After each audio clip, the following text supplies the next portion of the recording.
Welcome to Pindar Poetry. We hope you learned something new. You start by creating a Firebase project and grabbing the config object. This gives you the keys Firebase needs to connect.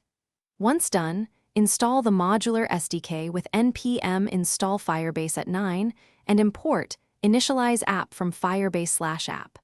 Then place the config object in a secure client file or environment variable and call initialize app config. This initializes Firebase for your app and prepares services like Auth and Firestore for immediate use. You now wire up core services. Import Get Auth and Get Firestore from the SDK and instantiate them with your initialized app. This gives you Auth and DB objects to call. Make sure to enable email/password or your chosen provider in the Firebase console because without it sign-in will fail. For data, create read/write rules that match your app stage, restrictive rules for production, permissive for quick testing. This ensures security while allowing you to read and write data smoothly. You finish by building and deploying. Run your front-end build, then use Firebase tools to authenticate and deploy hosting or functions.